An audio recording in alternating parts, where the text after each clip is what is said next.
नमस्कार दोस्तों, मेरे YouTube चैनल में आप सभी का स्वागत है।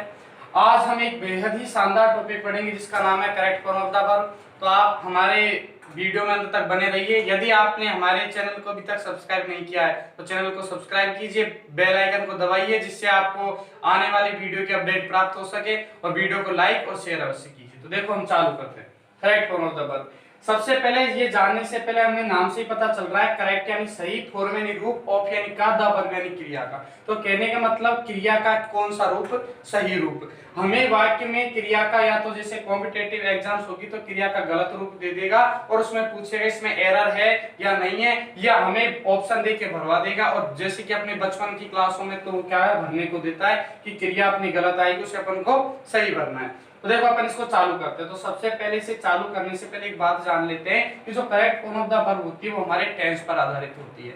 और अपन खूब जानते हैं और नहीं जानते तो आप मुझे कमेंट बॉक्स में कमेंट करके बता देना, मैं टेंस पर एक अलग से वीडियो अपलोड कर दूंगा।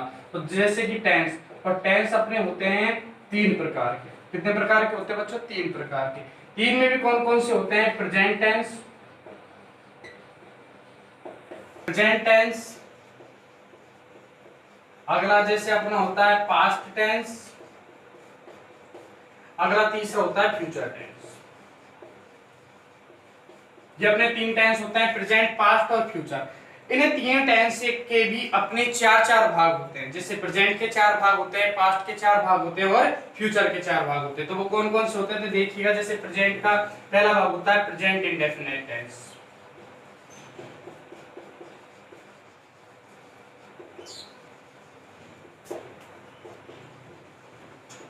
अगला होता है प्रेजेंट कंटिन्यूअस टेंस,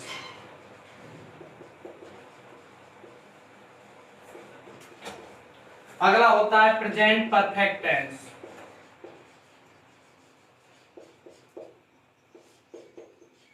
और अगला होता है प्रेजेंट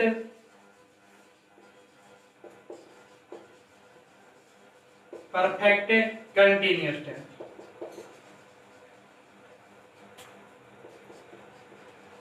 तो देखिए बच्चों, अपने 3 तो टेंस होते हैं, प्रेजेंट, पास्ट और फ्यूचर, और तीनों के 4-4 भाग होते हैं, present indefinite tense, continuous tense, perfect tense और परफेक्ट कंटीन्यूअस टेंस। अब जैसे यदि पास्ट के करें अपन देखें तो पास्ट के भी यही 4 भाग होते हैं, बस आगे से क्या हट जाता है, अपने प्रेजेंट हट जाता है। यदि फ्यूचर का देखें तो फ्यूचर के भी यही 4 भाग होते हैं, आगे से क्या हट जाता है, प्रेजेंट। जैसे कि पास्ट का देखें तो past indefinite tense, past continuous tense, past perfect tense और पास्ट परफेक्ट कंटीन्यूअस टेंस। यदि फ्यूचर का देखें तो future indefinite tense, future continuous tense, future perfect tense और फ्यूचर परफेक्ट कंटीन्यूअस टेंस। तो ये तो दोस्तों अपने हो गए टेंस की क्या होते हैं और कितने पार्ट होते हैं। अब इन्हीं टेंस पर अपनी आधारित होती है क्या, correct form of the verb. तो इनको आने से पहले, टेंसों को correct form of the verb पढ़ने से पहले तो अपन को इन सभी टेंसों की हेल्पिंग वर्ब आना जरूरी है। तो हेल्पिंग वर्ब के लिए यदि वैसे अपन बचपन में पढ़ चुके हैं, फिर भी आपको नहीं आती हो तो आप कमेंट बॉक्स में कमेंट कर देना, मैं हेल्पिंग वर्ब पर भी अलग से एक वीडियो अपलोड कर दूंगा।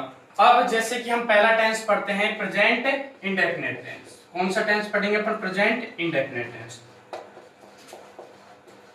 अपन इसकी correct form of the verb पढ़ते हैं। तो इसको पढ़ने से पहले मैं बच्चों आपको एक चीज बता देता हूं कि जो प्रेजेंट इंडेफिनिट टेंस होती है उसकी हेल्पिंग वर्ब क्या होती है, क्योंकि पूरी correct form of the verb helping verbs पर ही आधारित होती है। तो सबसे पहले प्रेजेंट इंडेफिनिट टेंस की अपन हेल्पिंग वर्ब देखें तो इसमें 2 प्रकार के वाक्य होते हैं। एक तो होते हैं साधारण वाक्य, एक होते हैं नकारात्मक वाक्य। प्रश्नवाचक तो खैर होती है, लेकिन साधारण वाक्य होते हैं, एक नकारात्मक होते हैं, एक प्रश्नवाचक होते हैं, एक प्रश्नवाचक नकारात्मक होते हैं। वैसे तो 4 प्रकार के वाक्य होते हैं इनमें भी। तो अपन देखते हैं जो इसके साधारण वाक्यों की हेल्पिंग वर्ब होती है, इसकी प्रेजेंट इंडेफिनिट की। तो प्रेजेंट इंडेफिनिट की साधारण वाक्यों की हेल्पिंग वर्ब हमेशा होती है वर्ब की फर्स्ट फॉर्म या वर्ब फर्स्ट में एस या ईएस। क्या होती है? वर्ब की फर्स्ट फॉर्म या वर्ब फर्स्ट में एस या ईएस। कौन से वाक्यों की?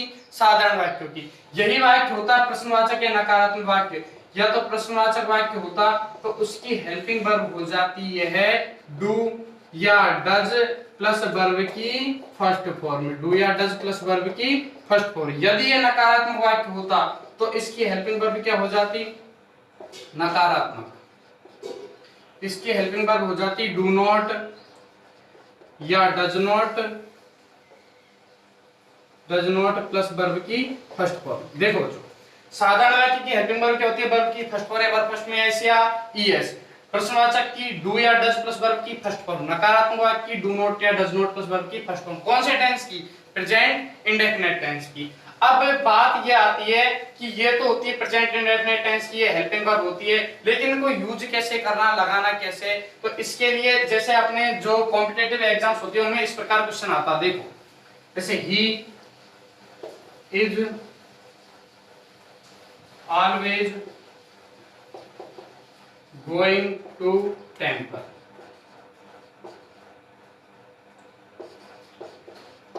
अब अपन से पूछ लेता जैसे अंडरलाइन करके कि इसमें एरर है, इसमें एरर है, इसमें एरर है या नो एरर। अब अपन से पूछेगा आंसर कौन सा है, ए है या बी है या सी है या इसमें कोई भी एरर नहीं है। तो अपन को जब तक correct form of the verb के नियम नहीं आते होंगे तो अपन बता नहीं सकते कि कौन से वाले शब्द में, कौन से वर्ड में इसमें क्या है, एरर है। तो मैं आपको बताता हूं कि ये ऑलवेज शब्द आ गया, तो ऑलवेज हमेशा, अभी मैं आगे नियम बताऊंगा तो वैसे मैं नॉर्मली बता देता हूं कि ऑलवेज हमेशा प्रेजेंट इंडेफिनिट टेंस में आता है और इसकी हेल्पिंग वर्ब अपन जानते हैं कि होती है वर्ब की फर्स्ट फॉर्म, वर्ब फर्स्ट में एस या यस। तो इज और आईएनजी आने का तो इसमें सवाल ही पैदा नहीं होता। तो किसमें एरर है, इसमें बी में एरर है। इसके नियम अपन आगे पढ़ेंगे। तो सबसे पहले यहाँ समझ लो कि साधारण वाक्य की हेल्पिंग वर्ब क्या होती है, वर्ब की फर्स्ट फॉर्म, वर्ब फर्स्ट में एस या यस। प्रश्नवाचक की डू या डज प्लस वर्ब की फर्स्ट फॉर्म और नकारात्मक वाक्य की होती है डू नॉट या डज नॉट प्लस वर्ब की फर्स्ट फॉर्म। अब अपन को पता कैसे चलेगा कि कब तो वर्ब की फर्स्ट फॉर्म, कब वर्ब फर्स्ट में एस यस, कब डू, कब डज, कब डू नॉट, कब डज नॉट। मैंने आपको पिछले अपलोड जो वीडियो किए थे उनमें बताया था कि जिस भी संज्ञा, जिस भी क्रिया के पीछे एस लग जाए वो हमेशा एक वचन होती है और वे एक वचन कर्ता के साथ ही आती है। जिस भी क्रिया के पीछे एस लग जाए वो एक वचन होती है और एक वचन कर्ता के साथ ही आती है। अब बताओ बहुवचन कर्ता होगा तो क्या आएगी, वर्ब की फर्स्ट फॉर्म, और एक वचन कर्ता हुआ तो क्या आएगी, वर्ब की फर्स्ट में या तो एस लगेगा या ईएस लगेगा। यहाँ भी बहुवचन कर्ता हुआ तो क्या आएगा, डू आएगा, एक वचन हुआ तो एस लगेगा। यहाँ भी बहुवचन हुआ तो डू नॉट आएगा और एक वचन हुआ तो डज नॉट लगेगा। बात आ गई समझ में? आगे जैसे कि आप देखो बच्चों, ये तो अपने क्या वाक्य भी अपने दो प्रकार के हो जाते हैं इनमें, एक तो होता है एक्टिव वॉइस और एक होता है पैसिव वॉइस, जिनके बारे में मैं आपको थोड़ा सा बता देता हूँ कि जो काम जिस वाक्य में अपन खुद कर रहे वो तो होता है एक्टिव वॉइस और जो किसी के द्वारा किया जाए वो होता है पैसिव वॉइस। जैसे मैं कहूँ मैं पढ़ रहा हूँ, ये हिंदी का साधारण सा वाक्य है, मैं पढ़ रहा हूँ, ठीक। एक ये वाक्य और एक ये वाक्य है पेड़ काटे जा रहे हैं।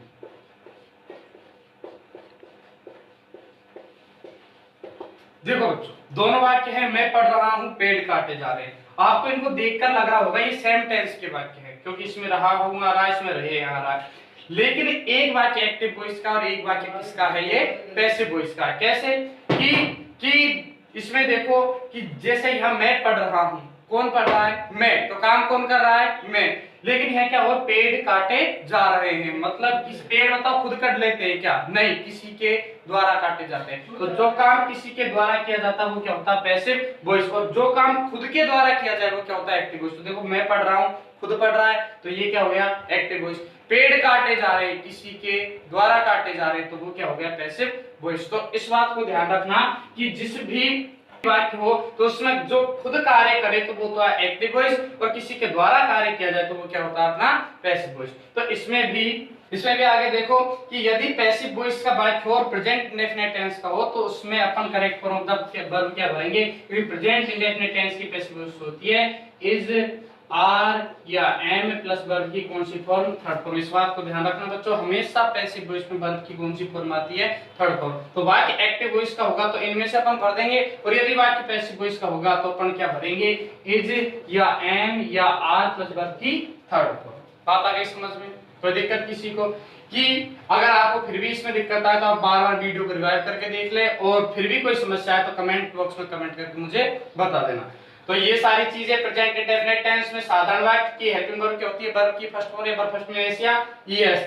वर्ब की फर्स्ट फॉर्म कब, जब करता एक बहुवचन हुआ तो एस या ईएस कब, जब करता एक वचन हुआ तो डू कब, जब बहुवचन हुआ तो डज कब, एक वचन हुआ तो डू नॉट कब, बहुवचन हुआ तो डज नॉट कब, एक वचन हुआ तो। ये अपन जानते हैं कि एक वचन के साथ इज आएगा बहुवचन के साथ आर आएगा और आई के साथ हमेशा क्या आता है, इसमें एम आता है। कोई दिक्कत किसी को? अब यहाँ एक बात और आती है कि एस तो कब लगाए, ई एस कब लगाए। तो इसमें कई सारे वर्ड अपन ने बचपन में खूब पढ़े होंगे कि पीछे X S, C S, double Z, O इत्यादि शब्द आ जाए तो अपन ई एस लगाते हैं। ठीक, बाकी सब में क्या लगाते हैं, एस लगाते हैं। तो देखो अपन अब इसके आगे नियमों पर चलते हैं कि किस प्रकार अपन के शब्द आएंगे और कैसे अपन को क्या भरना है।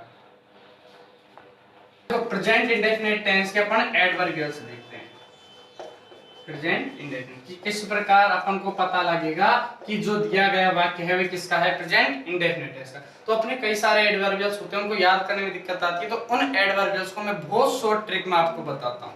जैसे अपन याद करते तो भूल जाते, रटते तो ऑलवेज, नेवर, सेल्डम। तो इसकी मैं बहुत शॉर्ट ट्रिक बता देता हूँ कि अपन को कुछ याद नहीं करना, एक वर्ड याद करना है, अनसोल्ड।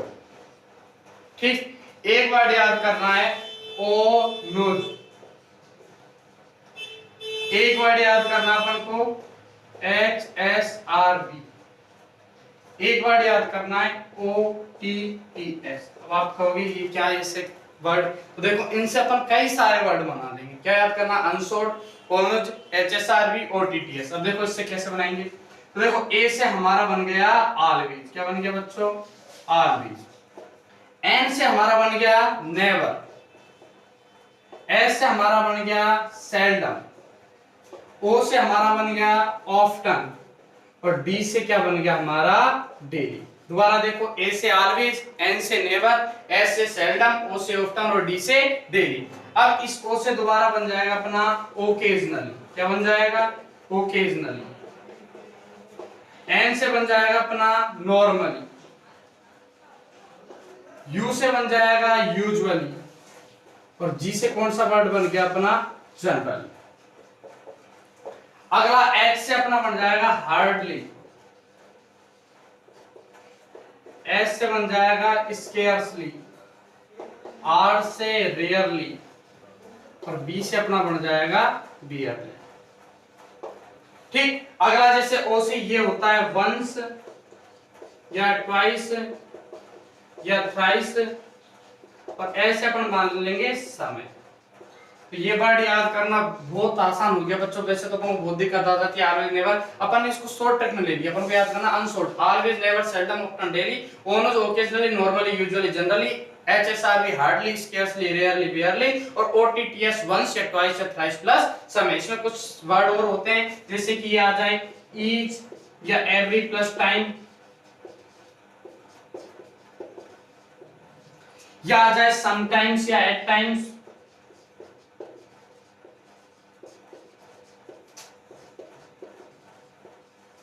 ठीक, या आ जाए ओन प्लस बहुवचन वारों के नाम,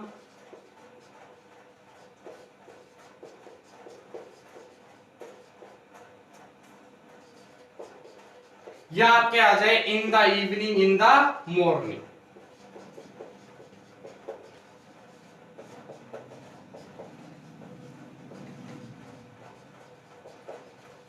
ये शब्द आ जाए तो बच्चों हमेशा हमें, यदि वाक्य एक्टिव वॉइस का हुआ तो वर्ब की फर्स्ट फॉर्म या वर्ब फर्स्ट में एस एस भरना। साधारण होगा तो, नकारात्मक होगा तो डू नॉट या डज नॉट भरना है, प्रश्नवाचक होगा तो डू या डज भरना है। कब, इनमें से कोई सा अपन को शब्द दिख जाए और वाक्य किसका हो, एक्टिव वॉइस का हो। यदि वाक्य पैसिव वॉइस का हो तो अपन क्या भरेंगे, इज या एम या आर प्लस वर्ब की थर्ड फॉर्म। आप इनको अच्छे से देख लीजिएगा कि ये सारे शब्द होते हैं कि क्या, always, never, seldom, often, daily, occasionally, normally, usually, generally, hardly, scarcely, rarely, barely, once या ट्वाइस या थ्राइस प्लस समय, ईच या एवरी प्लस टाइम, समटाइम्स या at times, in the evening, in the morning, on plus बहुवचन वारों के नाम। ये आपको दिख जाए तो अपन क्या भरेंगे, हमेशा वर्ब की फर्स्ट फॉर्म या वर्ब फर्स्ट में एस। कब, वाक्य एक्टिव वॉइस का हुआ तो, पैसिव वॉइस का हो तो क्या भरेंगे, इज या एम या आर प्लस वर्ब की थर्ड फॉर्म। अब आगे देखो प्यारे